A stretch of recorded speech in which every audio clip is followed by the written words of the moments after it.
to the Shades of Entrepreneurship, where we interview entrepreneurs to inspire the future entrepreneur.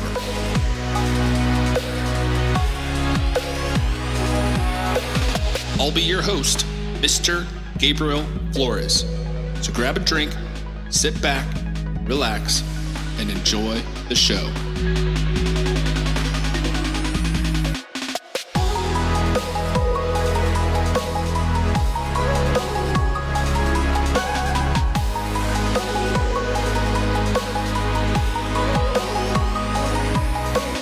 My next guest is an established, recognized leader in minting technology, offering the smallest, most affordable, and secure form of physical precious metal in the world, gold. Please welcome the founder of Valaurum, Dr. Adam Trexler. Hello, everyone, and welcome to the Shades of Entrepreneurship. This is your host, Mr. Gabriel Flores. Today, I am here with Adam Trexler. Adam, how are we doing? Awesome. Thanks for having me. Oh, folks, I'm so stoked about this conversation. So this is actually one of the first times I think I've had an individual that is coming on this show that basically is taking currency and creating a new form. I'm not going to explain it yet. I'm not going to go into all the details. So Adam, first, introduce yourself and tell us a little bit about your company. Sure. My name is Adam Trexler. I'm the founder and president of Valaurum, Inc. We make an innovative form of gold called the Aurum. It looks like a dollar bill made out of gold, and it basically is that. The technology underlying it, though, it's a nanotechnology. We put down individual atoms of gold into a thin film, and what it means is that you can have $2 to $500 worth of gold in a single bill, and it basically makes gold affordable, easy to authenticate like paper money, and much more usable to the public in a way that it was for 2,000 years before gold got so crazy expensive. That is the most unique thing I've ever heard anybody start doing. But first, I got to take a step back a little bit. Let's talk about your beginning venture in entrepreneurship. What was your first entrepreneurial endeavor? I don't talk about this very much. Great question. When I was probably 11 years old, I found out about this thing called a water balloon slingshot, and it was this huge, massive surgical tubing, and you'd have two friends hold either side of it, like the part of the Y, and then the third person would pull back on the surgical tubing when there was a pouch with a water balloon, and you could launch a water balloon like 150 yards.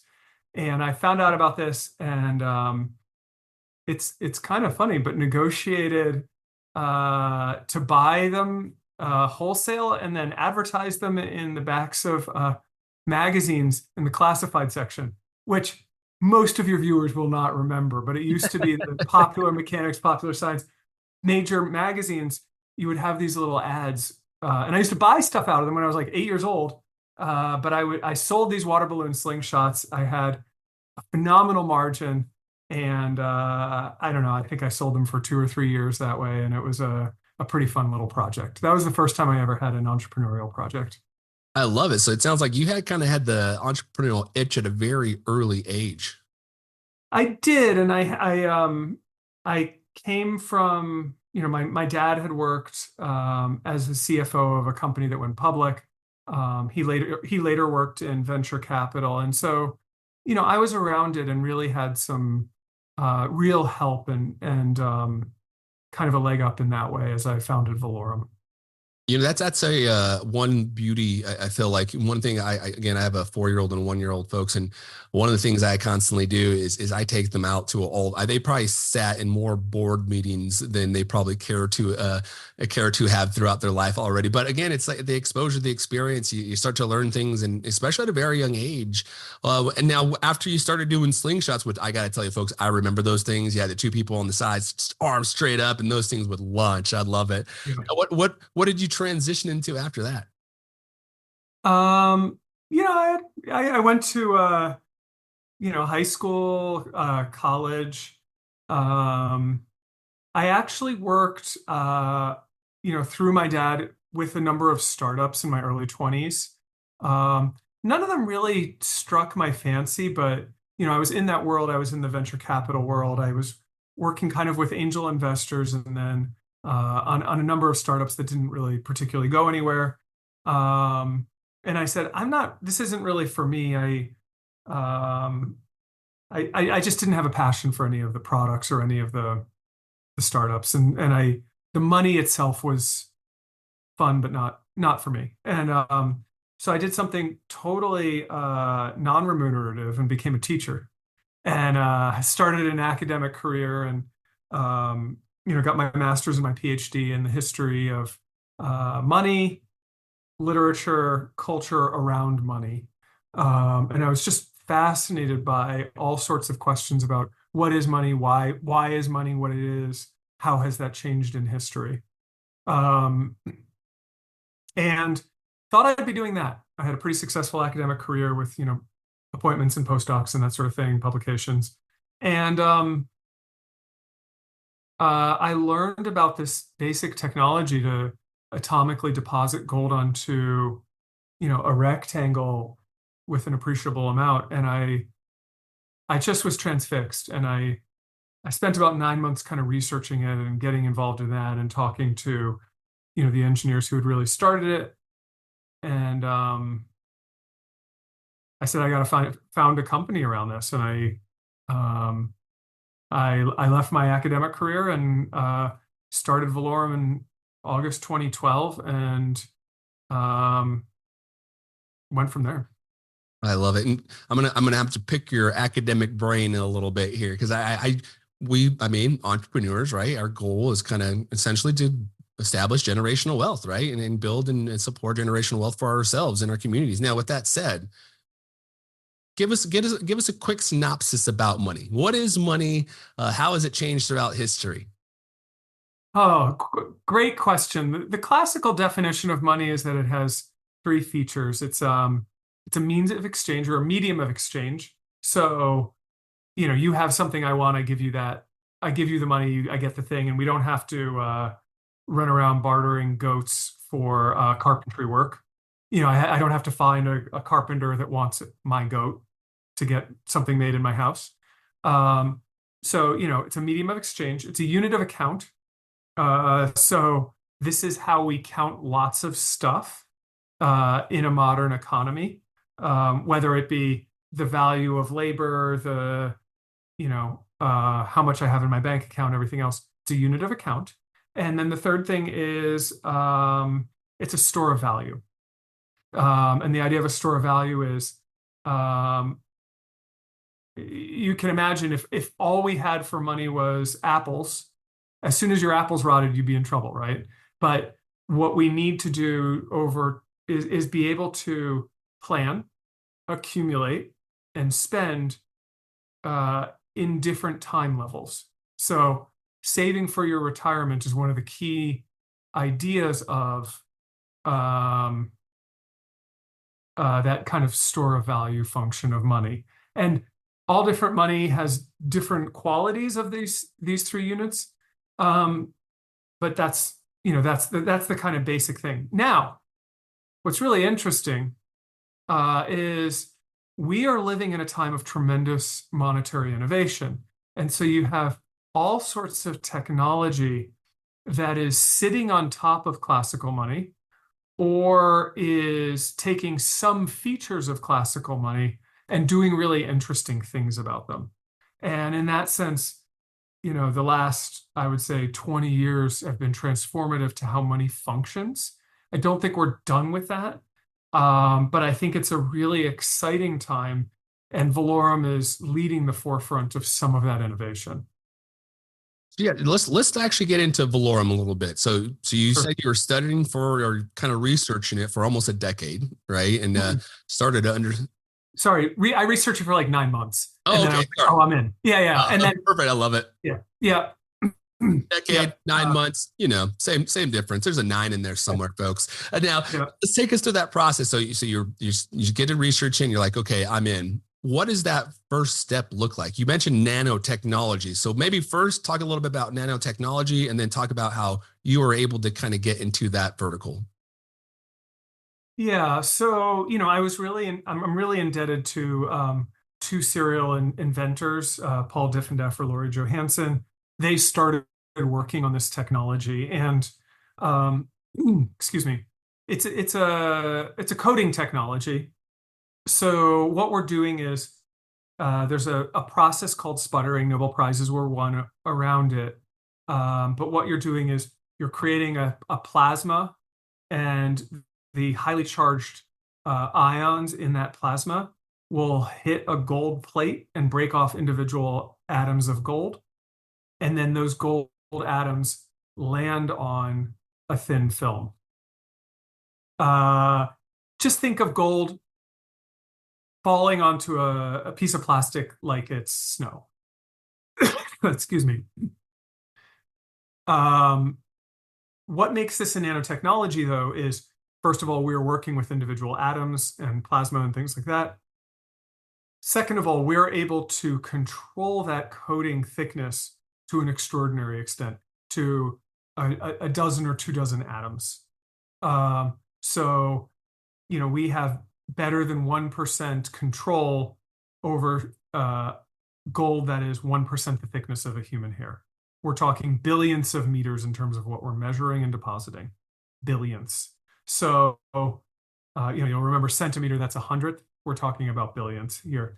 And that's a very difficult, expensive technology. It's used, related, sputtering is used in things like microchip manufacture, where they're talking about, 6 nanometer features.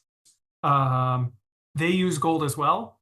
They don't care what the gold costs because they're making a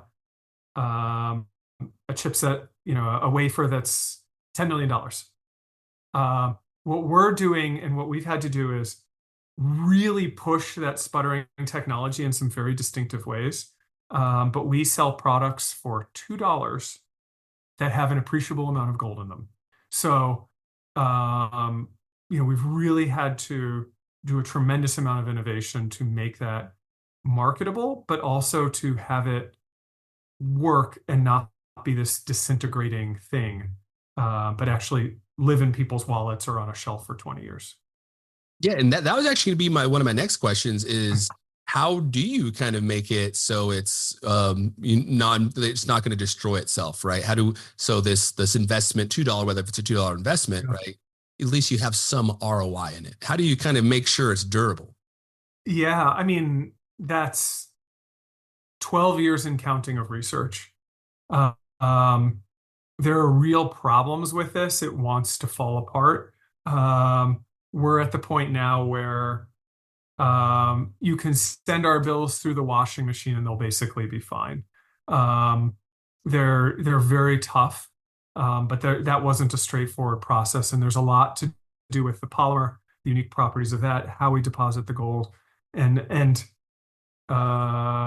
plenty of trade secrets Oh that yeah, somebody could overcome to get there. there you go. But what I'll say is, from my academic research, one of the things I learned was problems that you have to continually work on over a really long period of time are hard, but they're incredibly valuable. And your listeners will have ideas that would never occur to me. And isn't that, that's one of the most wonderful things about entrepreneurship and innovation. If you can get it to sort of kind of work, but keep working on the problem, that's one of the most valuable things. And I've never been satisfied with our technology. I promise you, we've had absolutely brilliant people working on it for a dozen years. We're not done at all. And continuing to run down specific problems and fix them is what makes you really have a world-class product. And I'm very proud of the work that we've done there. Yeah, I think it'd be hard pressed to find an entrepreneur that's actually satisfied. Like it's a constant growth. And in fact, it's a quote, successful people will never be successful because they're too busy chasing success. It's like that old saying. Now, one of the things you mentioned too is you essentially wanted to get to the product so it's app marketable. It's now able, you can start market. Tell me about your marketing. How do you market the product? And then who is your kind of ideal consumer? Those are really two separate questions, which you might find interesting. So we primarily sell through marketers and precious metal companies. It turns out, so gold is this commodity. I would describe it as a monetary commodity, which is going to make both sides mad. But it's both a physical thing. It's an element, Yep. but it also performs all of these monetary functions for people, for central banks, etc.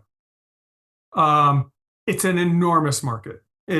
Investment grade gold is worth trillions of dollars, has hundreds of billions of dollars a year in turnover, and there's really robust international systems around it. So we work with huge precious metal retailers. And what we really do is we design products with them.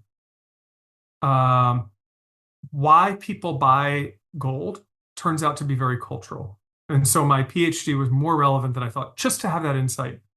Gold is universal. It has a universal value. You can go to any continent except maybe Antarctica, although you could probably find some Antarcticans who would buy it.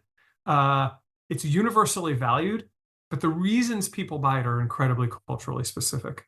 And so we're not an expert on how to sell gold into India or Poland or Namibia. So we want to work with a company that has that experience to co-develop products that can wholesale. We hold the technology. We don't have to own every piece of that vertical chain. So that's an important piece there. As far as the consumer goes, that was the second part of your problem or your question. That's really interesting. What we say is anybody who owns money or uses money. And, it's rare to have something that's so broad. Our customers tend to recognize that fiat monetary systems are unstable. I'm not a chicken little sky is falling kind of person. And throughout the world, there's always a couple of fiat currencies that are failing. That's just the nature of it. And what we most want is to reach consumers or investors who understand those risks and are looking for a solution. And what we think is having the units correct is really important. So, we want our products to be for everyone. A US $100 bill. I've never met a billionaire that throws away US $100 bills. And I've never met anybody with less money than that either who does it. So we think the correct units are super important, and that's what Valaurum's been able to offer the global public. I really like this strategy, the way you kind of built it up, because essentially, like you mentioned, it sounds like you're tier one consumers, right? You're almost like a manufacturer working with other people, and they customize what their culture will more than likely purchase. And then that second tier is now, okay, now you go sell it to your consumers. And the reason I like it is because you're really leveraging the, boots on the ground individuals that are part of the culture. Tell me what your community loves and needs, and then we'll try to make something that is of value to them. That's a really cool concept. Now, with that, how did you kind of start marketing to those, the gold medal folks? How did you kind of get in front of them? I'm assuming, is there like a conference, or how do you kind of essentially target that kind of specific, again, very niched area? How do you target them? Yeah, we went to a lot of conferences. We did a lot of things wrong. I mean, I tried to make up products in the beginning, and they sucked. And one of the worst ideas I had was, first of all, we didn't have any money. So I didn't have money for good designers. So the designs were fine. I also didn't understand how important the aesthetic appeal of it would be. And now we have gorgeous artists, award-winning numismatic artists work on our products. But it didn't start out that way. I did go to a lot of conferences as we, had the capital to afford them. And it was hard sometimes. We'd go to a conference and be like, God, I hope this works. I hope I get something out of this, having a booth and you're just standing there and praying somebody comes up and talks to you. And, we found really powerful people in that gold space who understood what we were trying to do and said, this is transformative. And one of the best things I did is very early on, I started building a board of advisors because the people I was talking to were far too powerful and demanded far too much money for me to be able to pay them. But they took options, and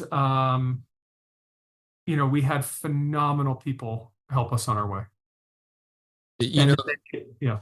Yeah, I was just going to say, I really like the concept of going to the conferences, because I think for a lot of entrepreneurs, that's like, if you're trying to sell a product or service, the conference, the Saturday markets, right? Those things, that's truly like you're trying to find proof of concept, right? You have your minimal viable product.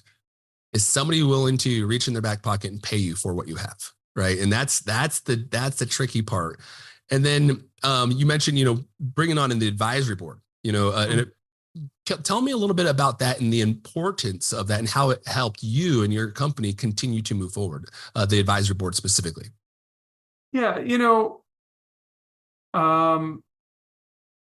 I think that one of the most important skills I have is as a listener. And there are people with tremendously varied expertise, from chemists to engineers to, we have a former director of the US Mint, security printers, people who have lots of experience contracting with foreign governments. Not one lifetime could contain those areas of expertise. And, I view a lot of my role as the president of Valaurum is to listen to a lot of people who know much more than me and try to put those things together and try to find the best experts I can, and whether either directly or indirectly put those things into conversation with each other, and then figure out where the opportunities actually are. The opportunities for innovation, the opportunity for markets, the opportunity to communicate to the public. And honestly, being at a market stall like you described, I mean, I've had thousands and thousands of conversations with everyday people about this thing. And for many years, a lot of them were like, why would you do that? Why would you want that? Most of my conversations were bad, but I was really interested in, why did 70% of the people not want it? What did they not understand? And some of the things that you had to explain to people really shaped how I grew the company. And, we go to some of those conferences now, and it's like, we're sort of not just me, but, we're greeted as like celebrities because we started in one place and now they're like, oh my gosh, you've grown to sell millions of these things. And that's a little satisfying, but, you really learn from talking to people, and whatever this means, the average consumer has so much to teach you. Yeah. One of the things you mentioned was like, 70% of the originally people didn't really know, didn't really believe when you throughout the research, kind of trying to understand their psyche, what did you determine was that 70%? What was the thing that you mentioned it throughout your conversations? How did you begin to tailor your conversations to make it, essentially your elevator pitch, right? So make it really easy to understand. Yeah, there's some really interesting things there. I mean, it's 100 things. I could never go back and figure out how all of my words have changed. Go back to 2012 or 2014. One of the things that I think is profound is, I have lived abroad. I've traveled all over the world.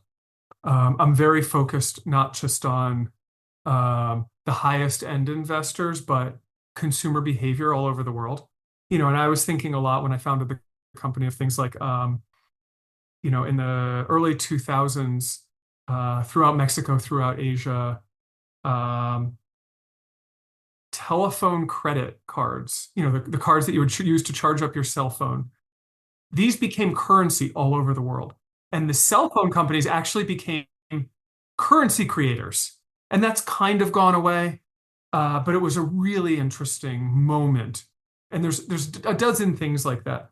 So I was very focused on this, like, the scale, and at that time, the richest man in Mexico, had created the cell phone, one of the creators of the cell phone network, right? So, and I may get that slightly wrong. Forgive me. This is my academic side coming out, but you get the idea. So a lot of people I spoke to at entrepreneurial conferences, they were like, why do I need $2 worth of gold? Why do I need $5 worth of gold? I'll go buy $10,000 worth of gold. And I'm like, that's very nice for you, sir.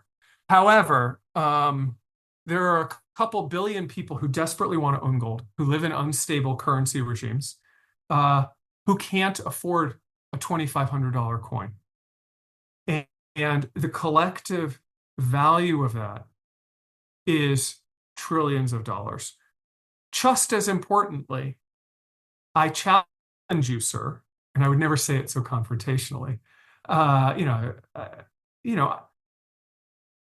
Even those of us who have, quite a bit of financial privilege, you don't necessarily want to whip out your $2,000 piece of gold to spend. That's not something I really want to bring out at the 7-Eleven or gas station. That doesn't sound very safe to me. So again, coming back to, there's an appropriate size to these things, an appropriate value, and conventional gold just can't do that. So I really had to change that, how I talked about that, and to say, this is the correct value for everybody of any means. And you'll notice I started off that way, not this is gold for the people with least amount of money. It's not that. It's gold for everybody, made into a standard that's usable by everybody. One of the things you also mentioned as, during these conferences, you're learning, you're talking, and you mentioned your first couple of conversations weren't the best. What were some of the things that you learned through that time that you should actually stop saying from a marketing perspective and start using? Like, were there different terms or words that made it a little bit easier for those individuals to understand? Yeah, and it took a long, some of them took a long time. Like I was just saying, don't call it cheap gold, right? Don't call your product cheap. Our product is part of a monetary standard that's worth trillions. It's correct, or it's valuable. It's actually more valuable, arguably, because it's more usable, and the market has borne that out. Our gold has the highest premium of any gold product in the world, which is one of our great accomplishments. Another thing a lot of people would say is like, what do I do with this? And I didn't have great answers. And so what I worked on over time was building up a dealer network that would buy it. But there was not a silver bullet to that. I couldn't solve that in a day or in a year.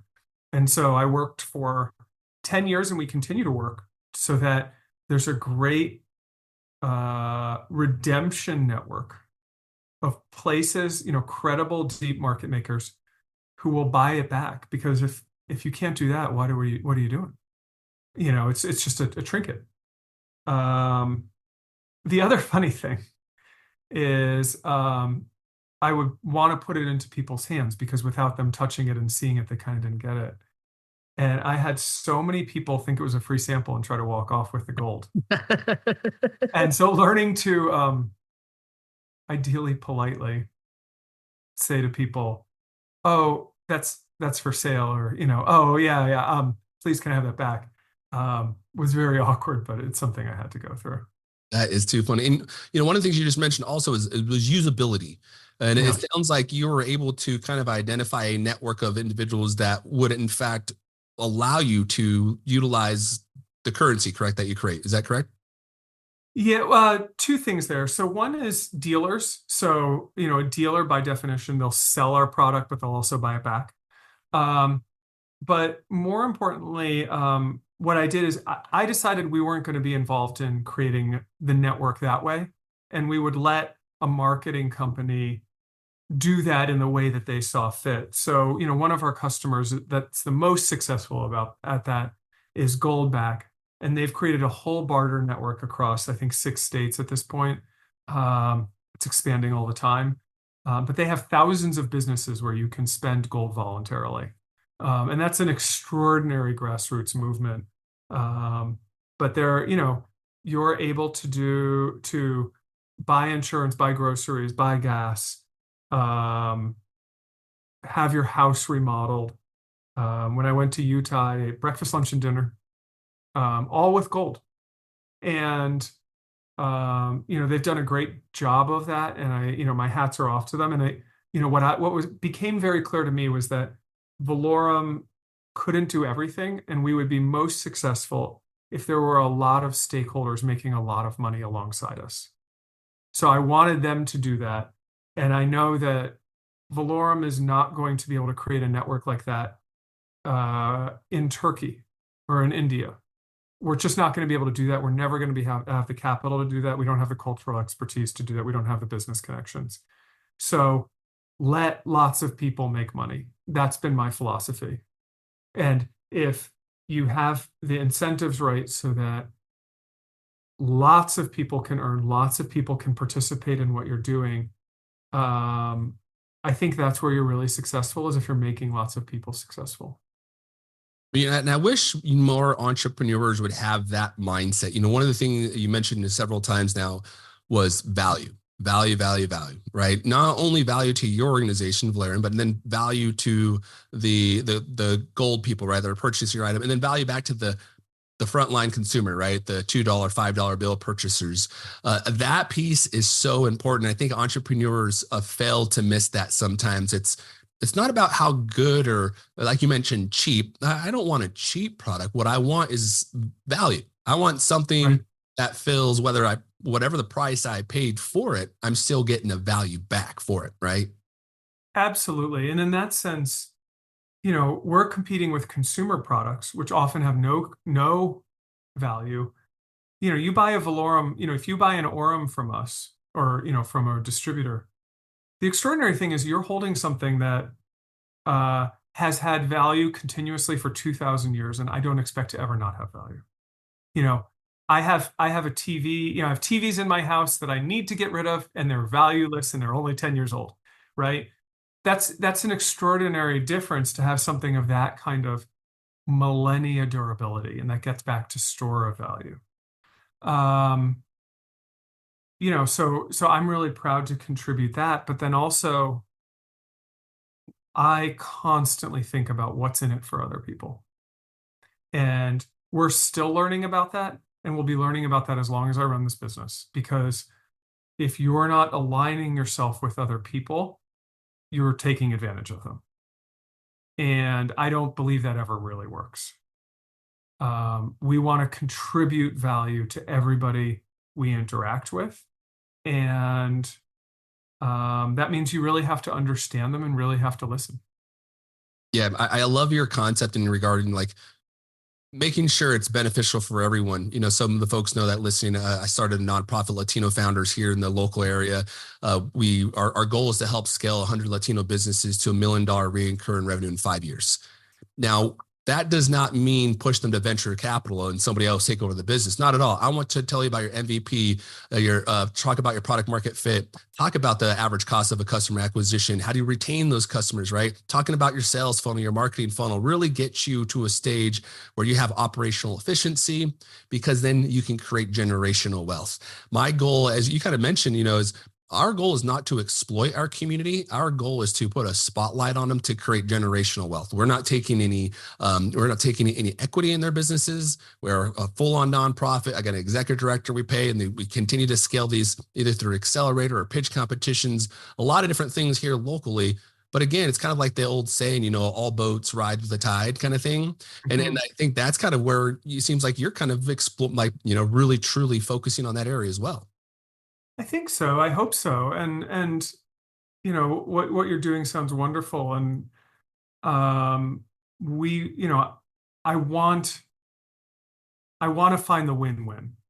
That's one of my core orientations. Is I don't believe that most negotiation is a zero-sum game. A good business relationship means that I earn money as you earn money. And how do we construct that with any product or service? And the extraordinary thing about an economy that I think often gets missed is when you have meaningful exchange, and this is something I've thought about for many years as a theoretician of money, when you have meaningful exchange, you can walk away with more value than we could do individually. We create value together. That's what a society is. And when we create value together, we all become richer. And, so how do we structure agreements, whether it's contracts or just, hey, we're going to do this together, so that we're all better off? That's what I think is, the true heart of entrepreneurialism. Yeah, it almost kind of goes back to the carpenter versus goat analogy, right? Exactly. It goes right back to that, where it's the goat wasn't as valuable to the carpenter, and so you had to find something of value to them, but then also determining how valuable is it to them and how unvaluable is it to you, and what's the true trade-off. Is my carpenter work, is my goat truly worth the work that you're going to give me, right? If you're just touching up my paint on the house, I'm not sure if I'm going to give my goat. Maybe I'll give you my cat. Nobody wants a cat, but I'm sorry, cat people. I'm joking. Cats are great. I just don't have any. I'm a dog person. Don't hate me. But it goes back to that point, right? Now, what would you say, as you've been building your company, was the most difficult piece of building it? Oh, there's so many difficult things. One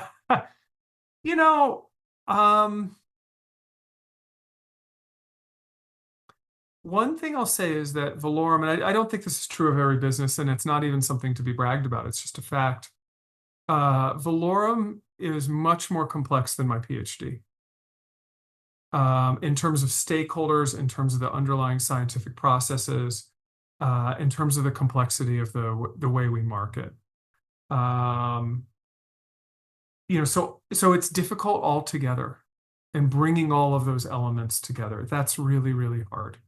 I would say that the other hard thing was I really believed in this at the beginning, and getting seed capital is so hard. And, I came from a position of relative privilege in terms of being able to be connected into some angel networks, and also be mentored in terms of, how do I set up this business? It was an enormous advantage, and I would never underplay that. But how do you get set up to start something and keep working on it, and maybe eventually leave whatever else you're doing, to earn your bread? It's a tough process, and getting people to, asking people for money is tough. And if you don't, I would say that I'm not intrinsically like a shy person in terms of making requests, but if you're not nervous for the people who you're taking money from, you probably should be. If you don't take that responsibility really seriously, probably you shouldn't be asking for money. And I've felt deep, painful obligation to my investors, and really worked so hard to make that come right. And you're going to get a lot of no's, but there's nothing else to do. No, and I think it's great advice. Yeah. Because I think a lot of times, people, especially entrepreneurs, they believe, decks get checks, right? That's what everybody's told. Decks get checks. But it also comes with a bill, either equity in your company, or some obviously paying the loan back, or some type of VC funding isn't always, it's not free, folks. They're either going to want equity in your company, they're going to want to sell your, scale and sell kind of thing, or have that loan back. So I'm glad you kind of pointed that out, because I think sometimes there is this misconception a little bit of when you kind of go the VC route, and people kind of have little deer in headlights. But then more importantly, they come to see the valuation of their company, and they're sometimes a little shell shocked that it's not as valuable as they believed in. And one of the things you mentioned, I think that actually helps create that value, is that vertical integration, right? Like, your value right now is not just the product that you make now, but this entire network you have created across the international lines, right? With all these partners, that's now the true value. Now, what kind of, as you're building out internationally, it's like essentially like would you consider it a currency? Is it an actual currency, what you're creating?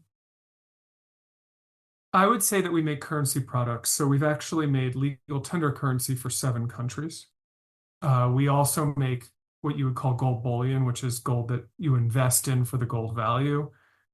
We also make collectibles. We've probably made over 2,000 individual products over that time.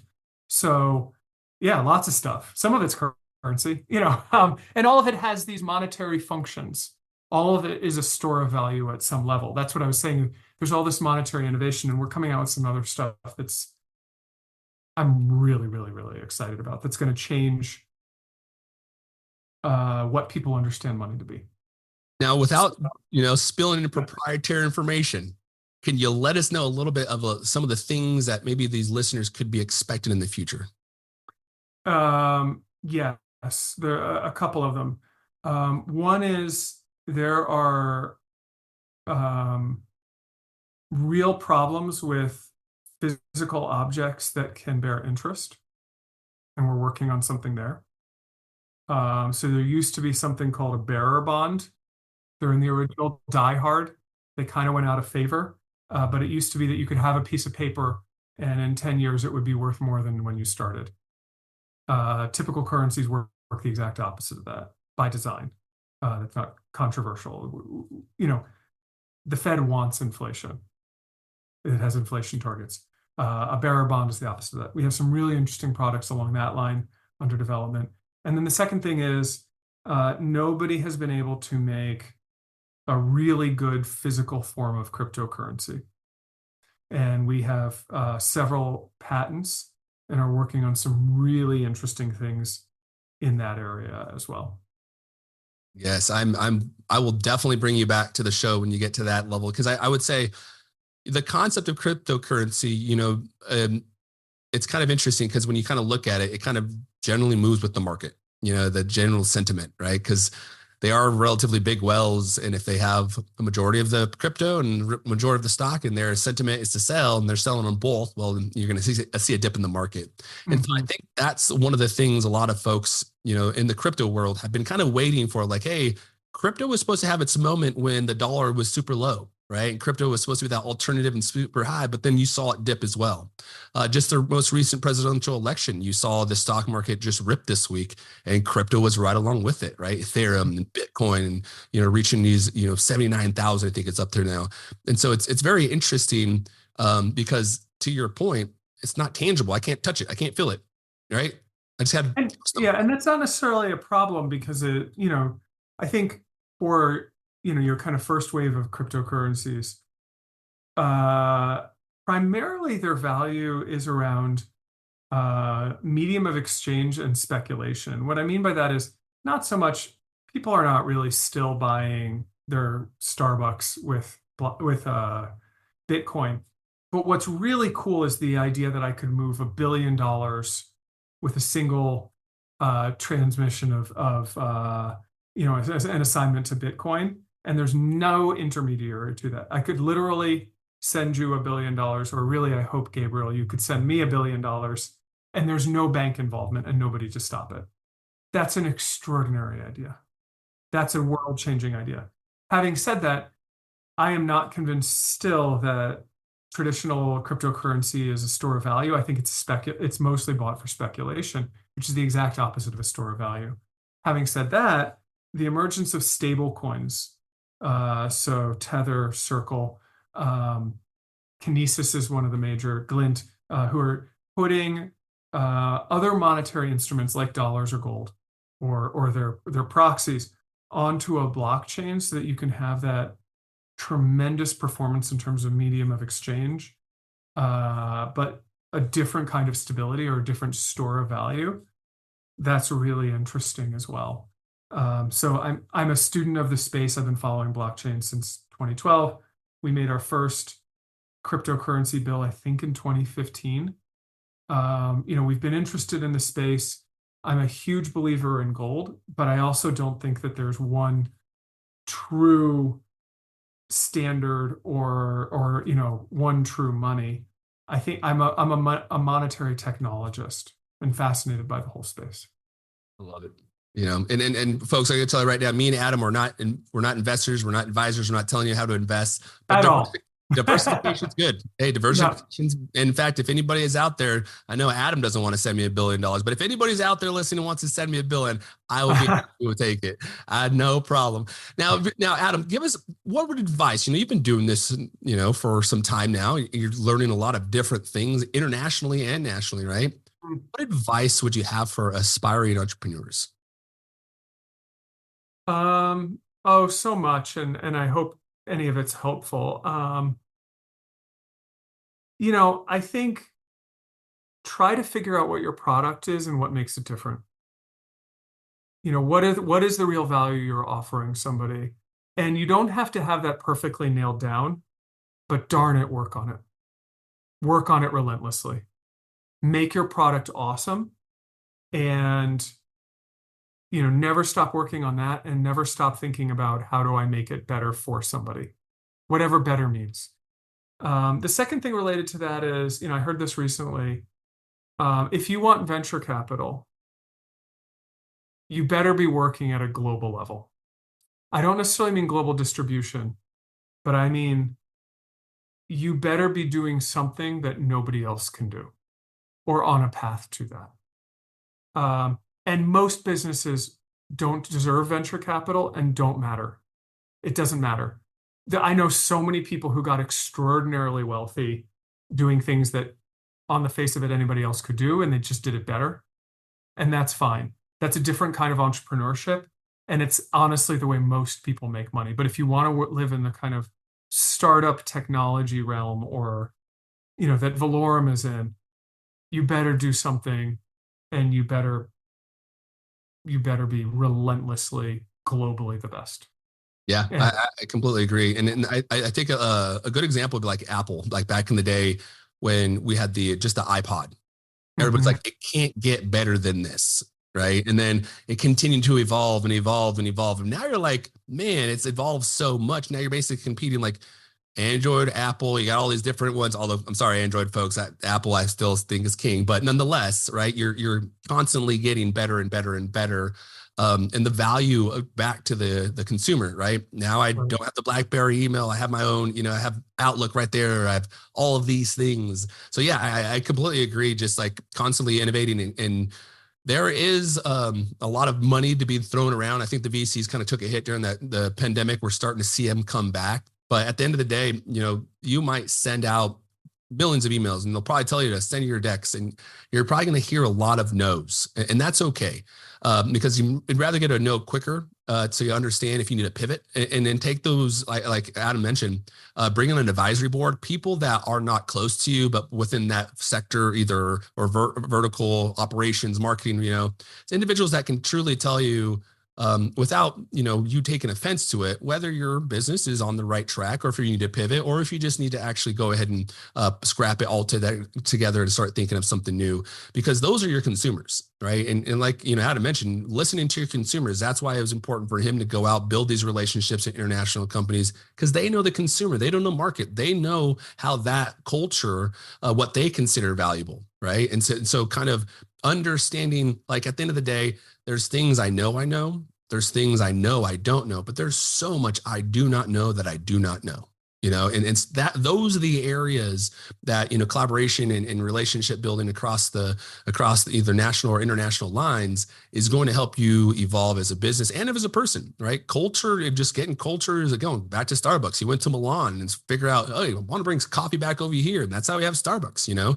So just think of the differentiations of traveling, exposure, cultures, and really kind of using that as innovation, folks. Using that moment to really innovate something new and think about how can I help support this, or how can I bring value? Not support, how can I bring value, right? Always bring it back to the value.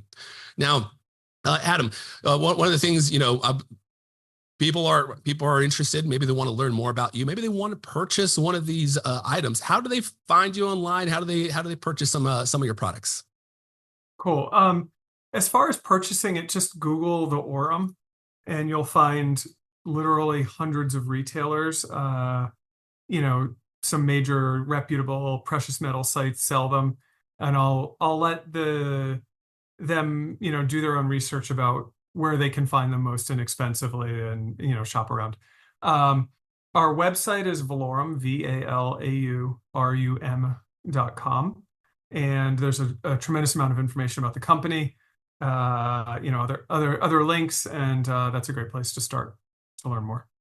I love it. And again, folks, if you forget all that and you're trying to let's go and pop over to theshadesofE.com, subscribe to the newsletter. We're going to have all this information. We're going to have a transcription of Adam's conversation on the website. We'll also have his blog post that's going to be dedicated to this conversation, pulling out some insights of this conversation for you, the listeners. We'll also have Adam's contact information as well as links back to their website, so you can go ahead and check those out. And then again, like Adam mentioned, take that opportunity to go learn more, figure out what retail spaces are available out there for your team to capture it, and then go from there. Thanks, Gabriel. Adam, I thank you again so much for your time. I really do appreciate it. For those people listening at home, before we leave, Adam, is there any last words you have to say for the listeners? No, just, embrace the adventure. And my dad actually gave me this advice, and he said, he said it several times over the years. He said, this is going to be hell, but you're never going to want to do anything else after it. You're going to have ups and downs, but if you're on a real adventure, there has to be risk.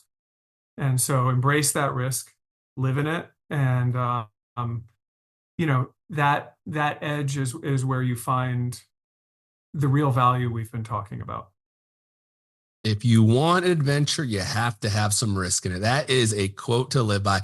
Adam, thank you again so much.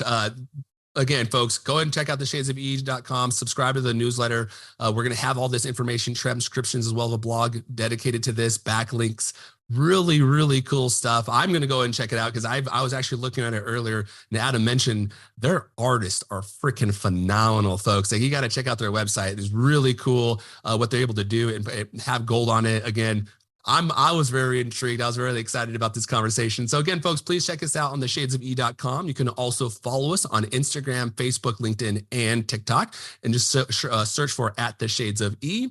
Thank you, and have a great night. Thank you for tuning in to The Shades of Entrepreneurship. For more information, please follow The Shades of E on Twitter, Instagram, Facebook, or visit theshadesofE.com.